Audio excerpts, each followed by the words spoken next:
Ora então, muito bom dia. Aqui estamos nós para mais um episódio do nosso podcast da Coaching e hoje com um convidado muito especial. Tiago Strapasson, criador do maravilhoso blog Coração Avatar e do fascinante livro Reconhecendo a Abundância. Foi uma conversa maravilhosa e deliciosa. Peço-te que a escutes com muita atenção, com o coração aberto, mas principalmente com a mente aberta. Bem-vindo, Tiago. Bem-vindo aqui ao nosso podcast da Coaching. Obrigado, Isabel. Obrigado pelo convite, obrigado pela sua simpatia. É muito bom ter essa conversa pessoal com você. Eu estou muito feliz de estar aqui. Felicidade é toda nossa por estarmos a receber uma pessoa tão carinhosa e com tanta sabedoria neste mundo da espiritualidade. E podemos começar por isso mesmo, não é, Tiago? Eu que te agradeço. As palavras são só umas palavras de amiga, eu tenho certeza disso. Oh. Então, Tiago, como é que foi estar no mundo do direito? Como é que um homem de negócio de direito, advogado, Exatamente, com esta espiritualidade tão forte, tão deliciosa? Isabel, a minha história é meio diferente das demais, assim, porque eu nunca gostei de religião. Eu não tenho religião, nunca tive religião. E por conta da própria religião, até os meus 21, 22 anos, até os 24 anos mais ou menos, eu me dizia ateu. As pessoas perguntavam qual é a sua religião, eu falava, olha, eu não tenho religião, mas eu dizia isso não porque eu não acreditava em nada, mas porque era muito difícil explicar isso para as pessoas. Então, para cortar o assunto, eu falava, olha, eu não acredito em nada, e aí o assunto terminava. Entendeu? Então, assim, eu usei meio que uma estratégia para fugir disso. Para você ter uma ideia, acho que eu tinha uns 7 ou 8 anos, 9 anos, a minha família é católica. Eu não tenho nada contra o catolicismo, nem contra nenhuma religião. Mas me colocaram no catecismo para fazer curso de religião.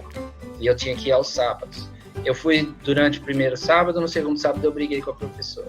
Isso eu tinha 10 anos de idade. Porque eu falei, ela me disse que Deus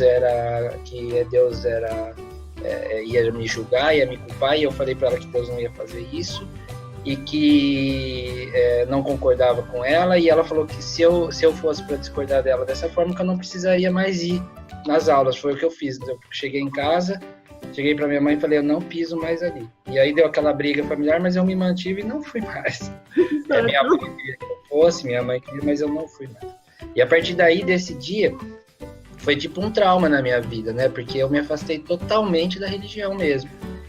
Não podia nem passar em frente a uma igreja, eu não gostava disso. Então, mas aí depois, quando eu estava... Aí eu fui continuar estudando, continuei minha vida normal.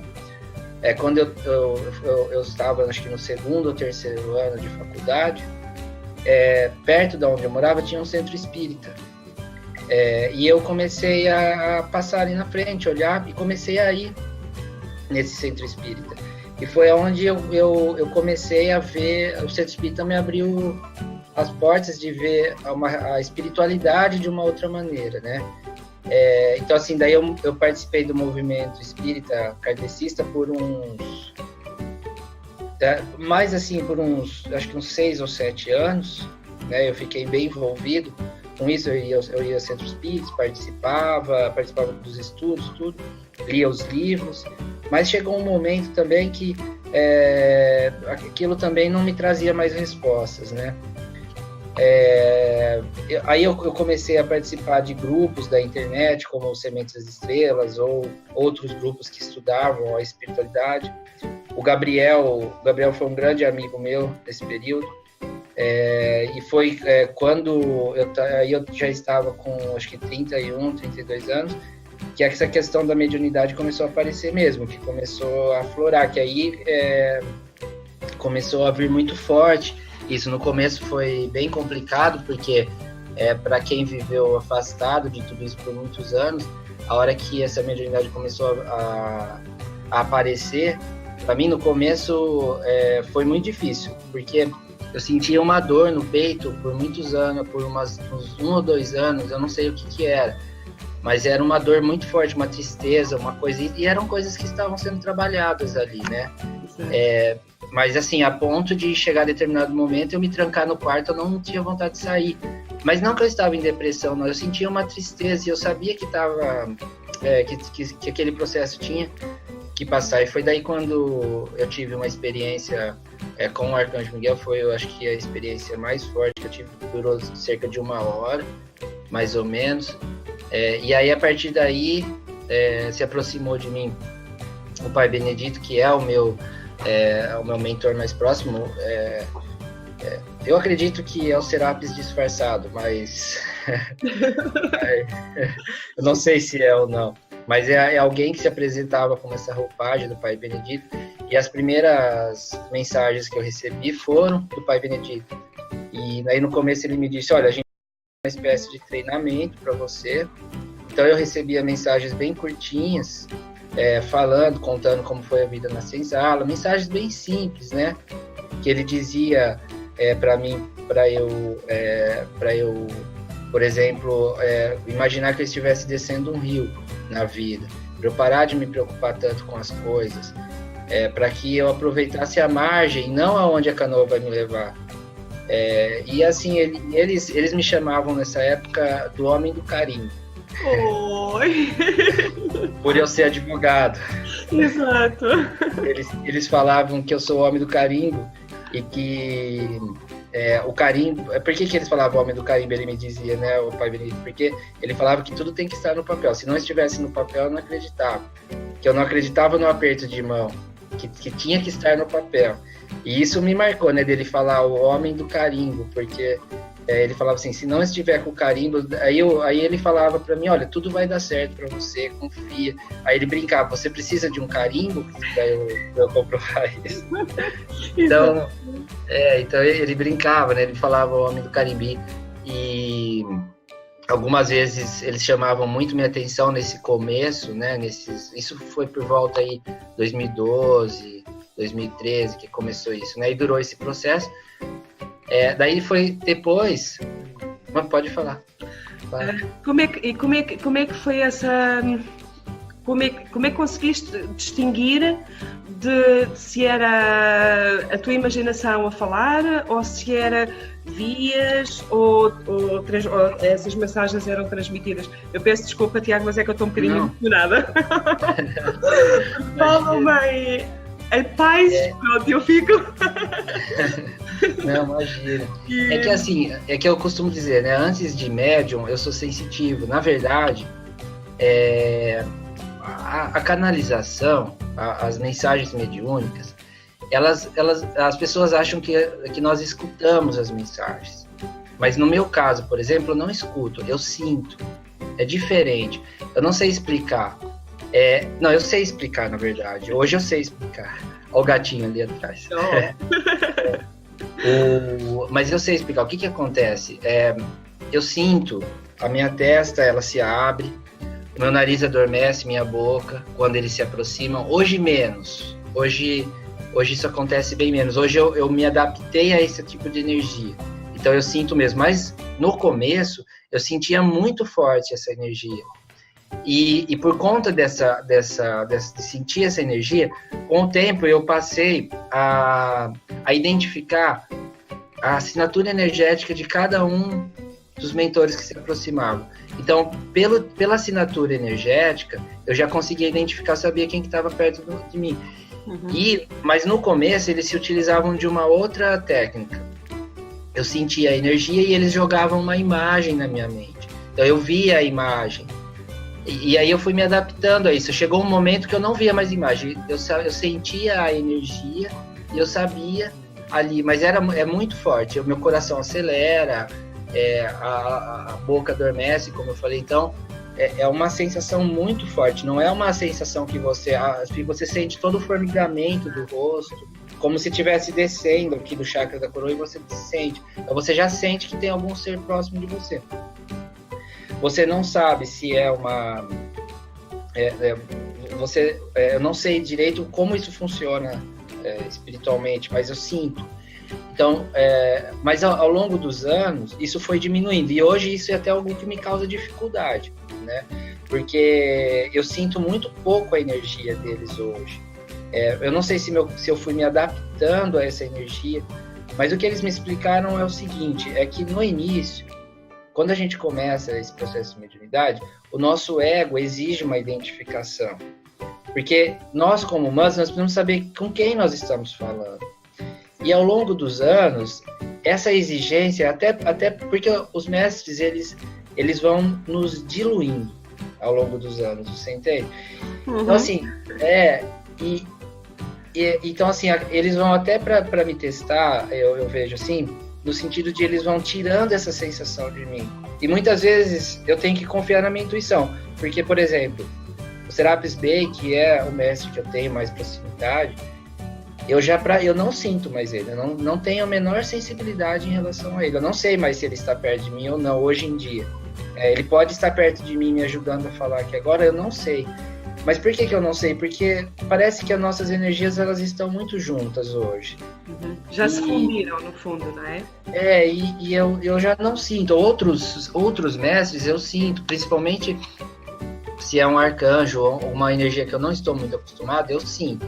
Mas os mestres em si, a Rovena, o Serapis Bey, o El Morya, que são os mestres que eu tenho uma afinidade maior, não digo uma afinidade, mas são os que fizeram parte desse trajeto todo, né? Esses mestres eu praticamente já não sei, principalmente o Serapis Bey, né? Que tem uma história, eles são muito carinhosos, né? Dá vontade até de chorar de falar. Ai, mas uma vez o Serapis Bey, ele me disse, eu perguntei, né? Por que nós tínhamos... só para mudando o assunto.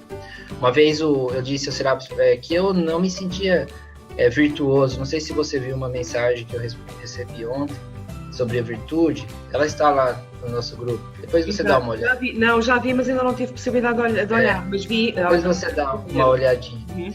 E eu dizendo, né, que eu não me sentia virtuoso, não me sentia que eu tinha virtudes fortes. Aliás, esse é um problema, né? Mas da antiga alma a gente não se gosta muito, né? A gente não se ama, mas tudo bem.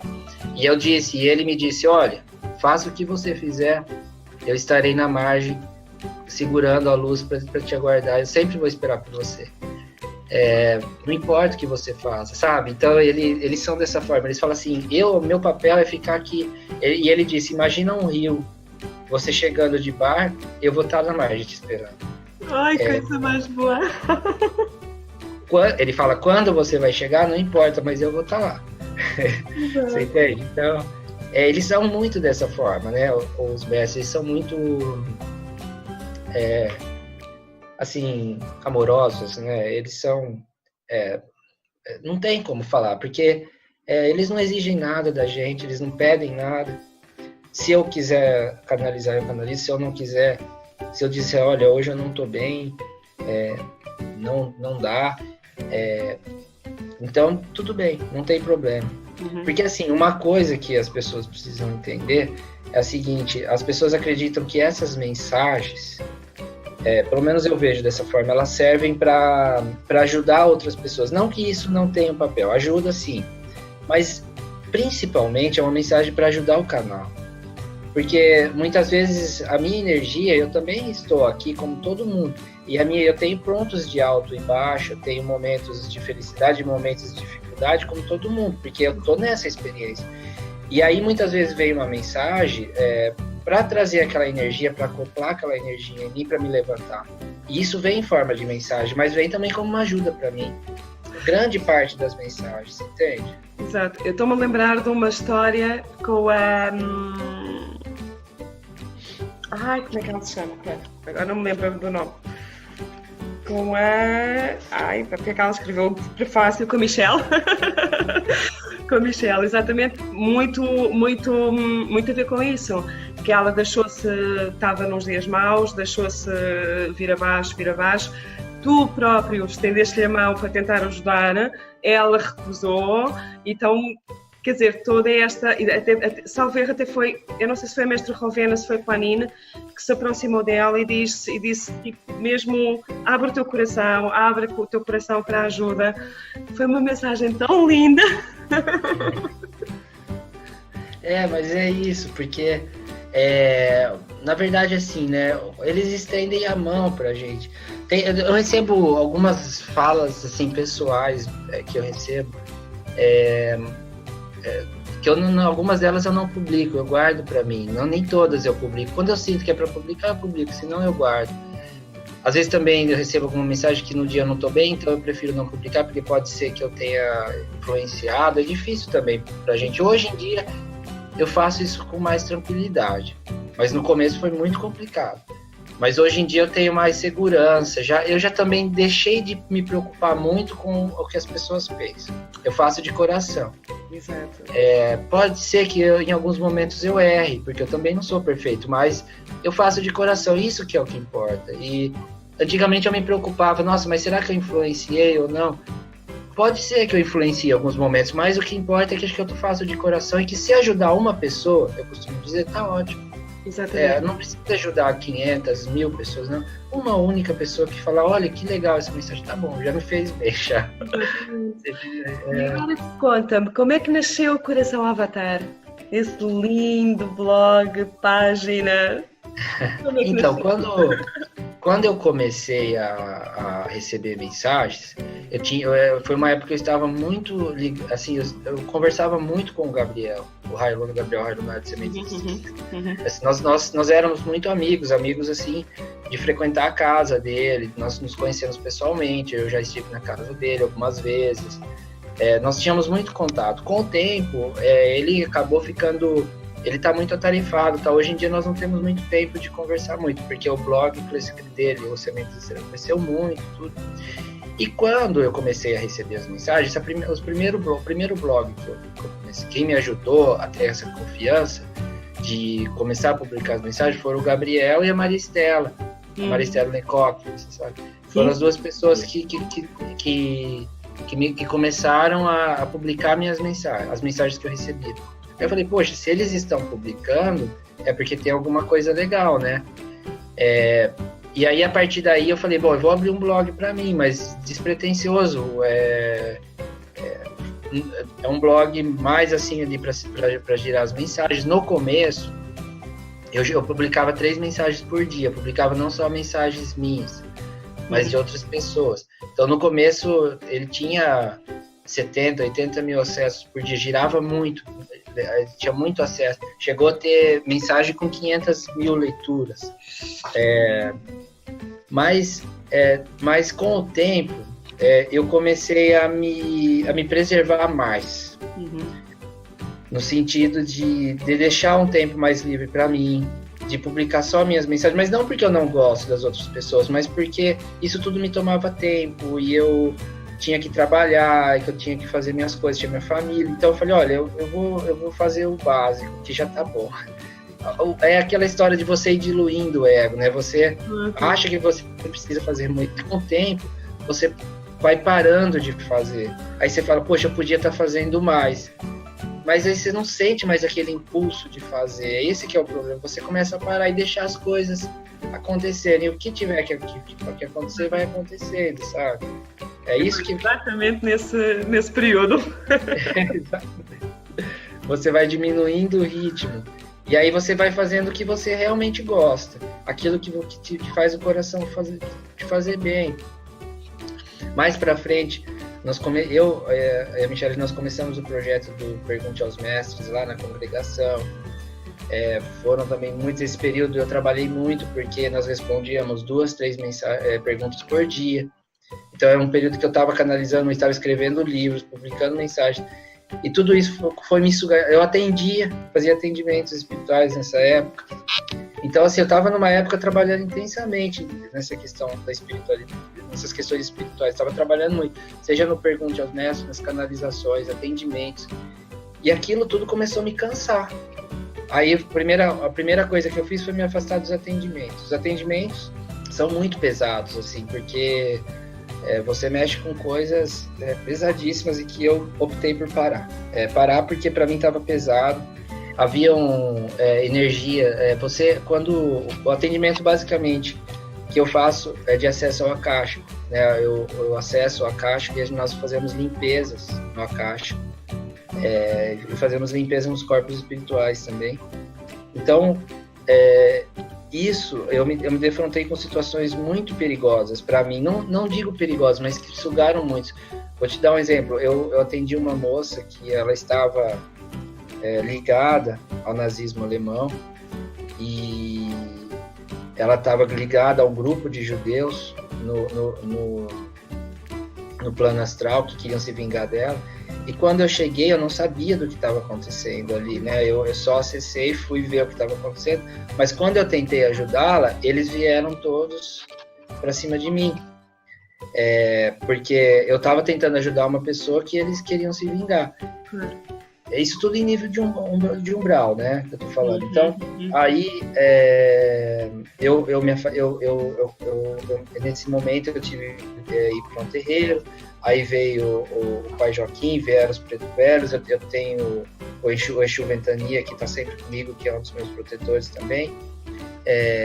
E eles foram comigo até esse lugar e nós tentamos resolver conversando, explicando que foi um equívoco e eu tive que sair do atendimento, eu tive que deixar essa pessoa, porque ao nível de energia que você recebe, você não tem como uma pessoa sozinha brigar sem um ancoramento, não brigar, eu digo, mas de você trabalhar esse aspecto sem um ancoramento, sem um terreiro, sem uma egrégora, né? Então, hoje em dia eu sou sozinho, eu não tenho força espiritual para receber uma situação dessa. Você tem situação de trabalhar em um terreiro, com ancoramento, em um grupo, né, de caridade, de apoio, onde você recebe esses irmãos para tentar mostrar o outro lado. Mas aí eu tive que me afastar. Mas no final foi até interessante, porque eu acabei fazendo amizade com o grupo. Eles começaram, esse grupo de judeus, eles acabaram, alguns deles começaram a frequentar alguns lugares que eu frequentava, e nós conseguimos encaminhar vários deles para as Cidades da Luz. Então, acabou muitos deles, a gente nessa experiência acabamos se ajudando assim, nesse processo todo. Acabou sendo bom, porque no final indiretamente eu ajudei a moça, porque pude mostrar para vários que não era o caminho, né? Exatamente. Mas enfim, eu fiquei quase uma semana com as costas toda travada, sem conseguir me mexer, porque a energia, quando eu tenho essa sensibilidade, eu sinto a energia, tanto a energia boa quanto a energia mais densa. Hoje em dia, mais energia densa, assim, eu acho que como eu me afastei dos atendimentos, eu estou muito nessa questão de trabalhar mais com os mestres, com energia sutil. Isso fez muito bem, porque eu acabei entrando nesse nível de energia mais suave, mais leve, mais no fluxo, sabe? Aí me fez bem. Aí, com o Pergunte aos Mestres, o Pergunte aos Mestres também não deixava de ser um atendimento, né? Porque você toma contato, não é tão específico quanto um atendimento espiritual mesmo. Mas você acaba muitas vezes acessando o akáshico da pessoa sem querer.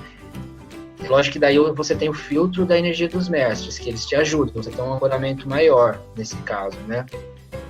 Do Pergunte, mas porque ali tem uma egrégora na congregação, então que ajuda no trabalho, então você já tem um ancoramento melhor de trabalho. Mas mesmo assim, essa energia em determinado momento ela passou a me incomodar também. Eu comecei a me sentir mal também e aquilo estava me incomodando, eu tive que parar também.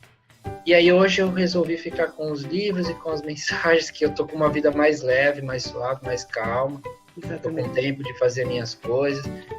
Não sei se... às vezes eu penso, poxa, eu poderia estar fazendo mais, tá acessando, mas ao mesmo tempo, talvez eu esteja aprendendo a me preservar, sabe? A ficar bem comigo. E é esse eu acho que é o papel que a gente tem que fazer. Talvez um dia, quando eu estiver mais velho, não sei, talvez eu volte a algumas situações dessas.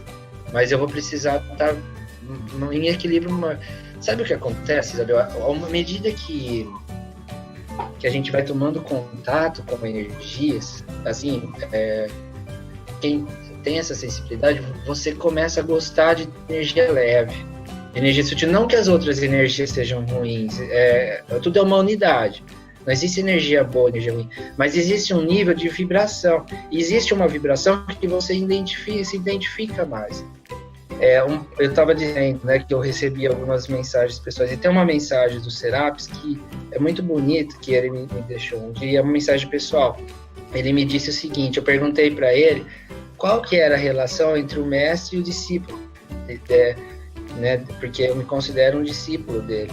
Uhum. E ele me disse, na verdade não existe mestre e discípulo, existe uma união de consciência, onde a sua energia me atrai, a minha energia te atrai. E eu fico aqui te aguardando o momento de você se unir à minha energia. Na verdade, ele fala, o mestre não diz nada, o mestre só irradia, ele só irradia a luz, espera que a pessoa esteja pronta para receber essa luz. Porque ele diz, né, o verdadeiro mestre não ensina nada.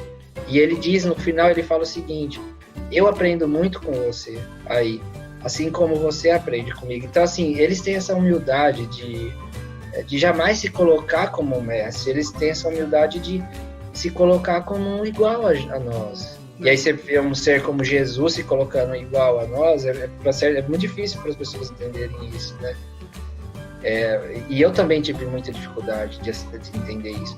As primeiras mensagens que eu recebi de Jesus, eu tinha vergonha de receber mensagem dele, porque eu me via como ele como um ser tão grande, eu falava, mas como que eu vou receber uma mensagem dele? Não tem como acontecer isso.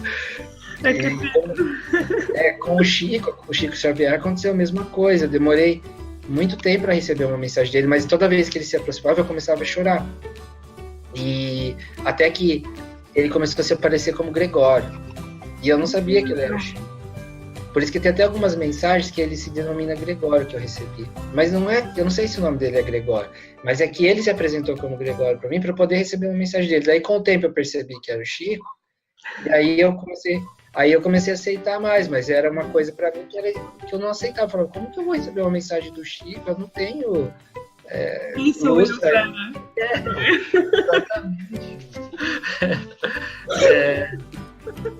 hoje é uma coisa difícil da gente aceitar, assim, né? De você ter um contato com seres, assim, que fizeram tão bem. Por isso que eu te falo, né? A questão da virtude.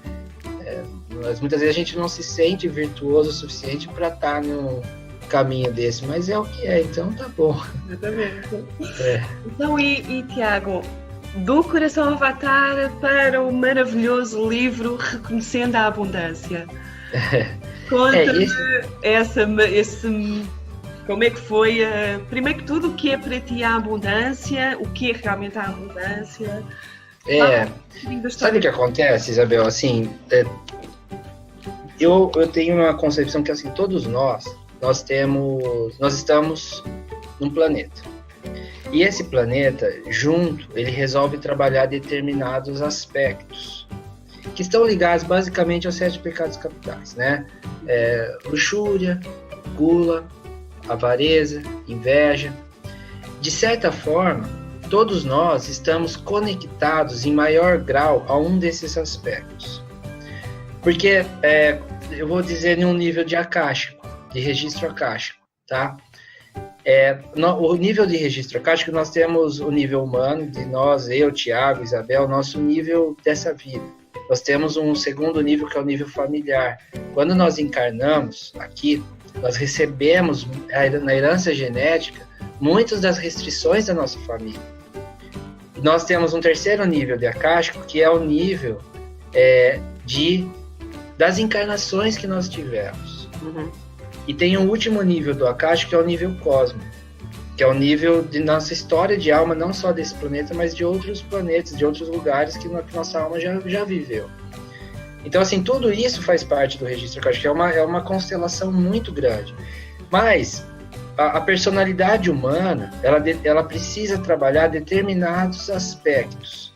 Então, quando nós nascemos em determinada família, na grande maioria das vezes, nós recebemos dessa família uma carga justamente naquilo que nós precisamos trabalhar. Então, se você tem uma ligação especial com a avareza, você vai nascer em uma família que vai te trazer mais disso. Normalmente, por regra. Uhum. Porque você vai trabalhar, se você tiver força para isso, você vai trabalhar esses seus aspectos que estão ligados, e vai ajudar toda a sua constelação familiar, se você tiver a força espiritual de trabalhar isso.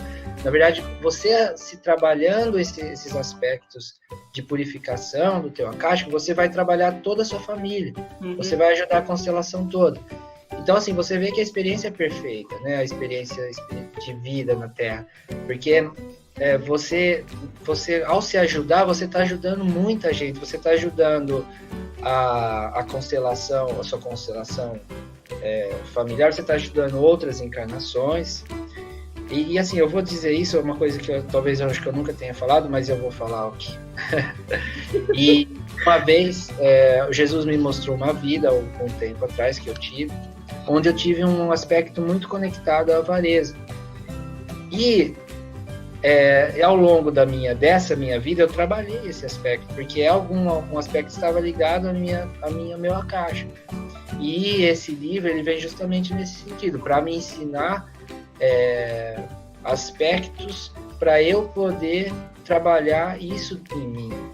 Então, na verdade, não é um livro que ajuda as pessoas. Lógico que algumas pessoas que também estão conectados a esse aspecto da grade planetária, eles vão se sentir ali, vão ter ali uma resposta. Mas, principalmente, esse foi o primeiro livro que eu escrevi. Então, principalmente, ele veio um livro, foi o Saint Germain, basicamente, que me deu esse livro. E... Sim, depois para o capítulo final. E ele vem trazer justamente instrumentos para que eu possa trabalhar isso dentro do meu akáshico.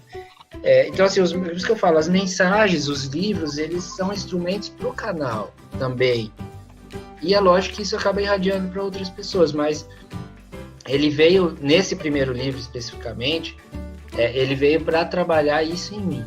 Aí os outros livros, que daí já são livros que eu gosto mais, tá?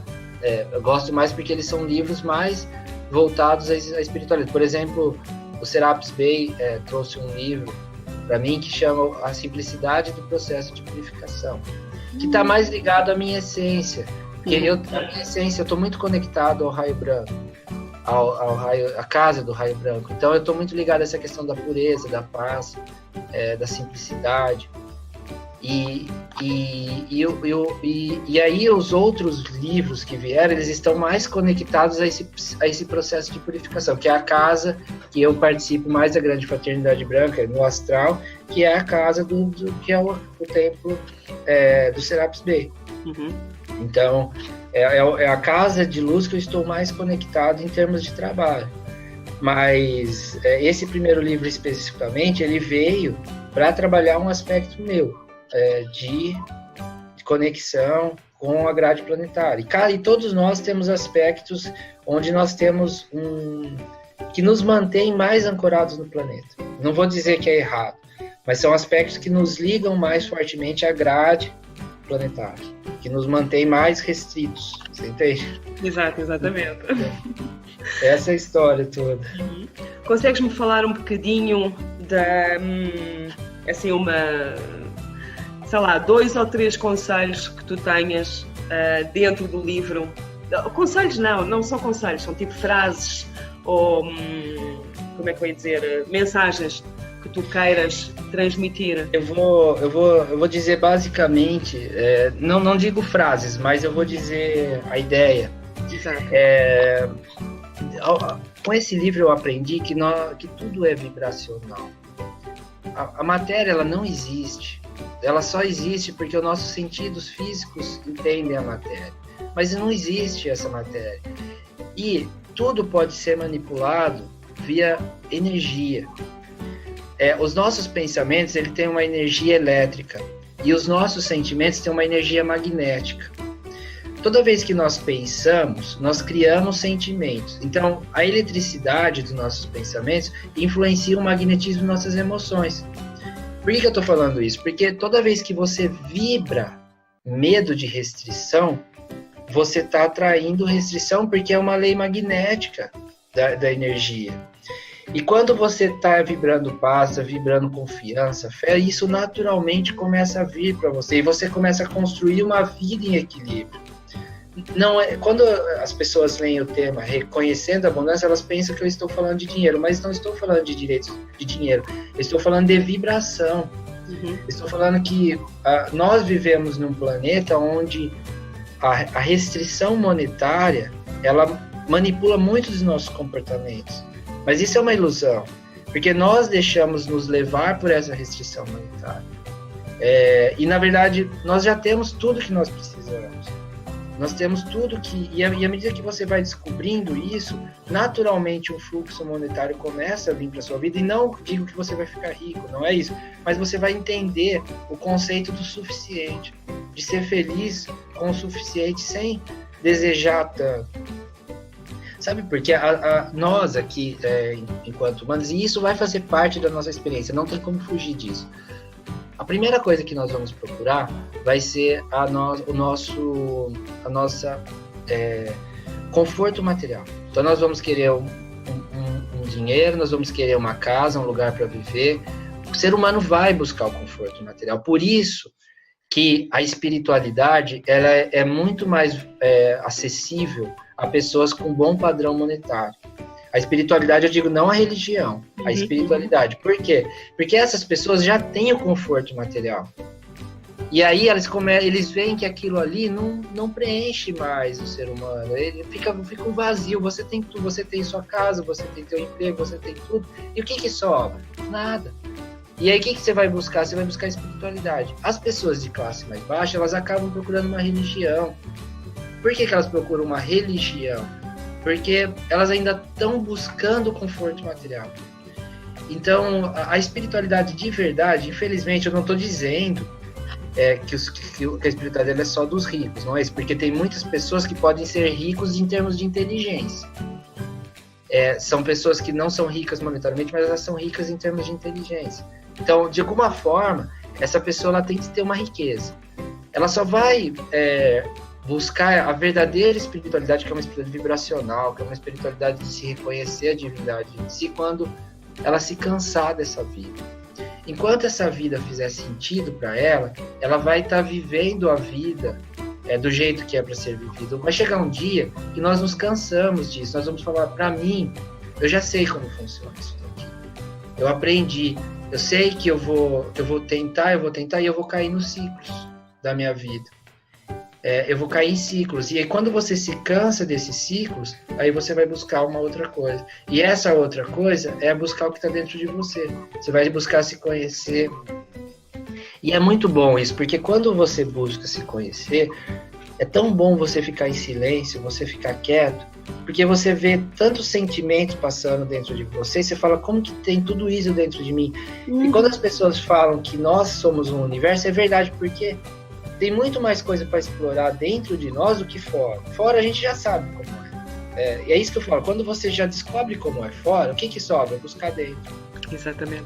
É o que sobra pra gente. Então, quando você já tem esse conforto material, que você buscou essa questão dos negócios, do advogado, essa questão dos bens materiais e tudo isso, você chega ao ponto, eu já sei o que é isso. Eu tenho que viver aqui, é lógico que eu tenho o meu trabalho, eu tenho minhas coisas, mas eu sei como funciona. E aí, o que sobra para mim? Eu vou buscar dentro de mim o que tem. E aí, você começa a trabalhar seus sentimentos, suas emoções, você começa a buscar um equilíbrio, você começa a buscar uma paz, você começa a transformar a sua vida e torná-la mais simples. A vida começa a se tornar mais simples e, naturalmente, sua família vai começar a se estabilizar, você não vai mais entrar em brigas, você já não vai mais julgar as pessoas, você vai deixar com que elas falem e você vai ficar em paz. Você vai começar a morar num lugar que você que vai buscar uma moradia onde você tenha uma quietude, tenha um silêncio, que não tenha tanto ruído. Então, assim, você começa a trazer elementos para a sua vida que te ajudam a manter essa paz, esse silêncio. E, naturalmente, isso vai acontecendo sem que você perceba. Então, quando eu estou falando de abundância, é isso, é você trazer esse equilíbrio interior para que ele se manifeste nos seus relacionamentos, na sua família, na forma como você ganha a vida. E a vida começa a se tornar mais suave, mais leve. Você começa a coisas que você se irritava antigamente passam a não te irritar mais. Não, mas você nem percebe muitas vezes o que está acontecendo. Você fala assim, nossa, isso me irritava tanto hoje, eu já nem sei mais o que está acontecendo. Eu nem percebo mais. Então, É esse caminho que nós buscamos, no fundo. Mas tem um trajeto. Por isso que nós temos várias vidas. Né? Nós vamos nos cansando, nós vamos repetindo ciclos, vidas e vidas e vidas, até que em um determinado momento nós falamos, deu. E quando deu, o que sobra? A luz.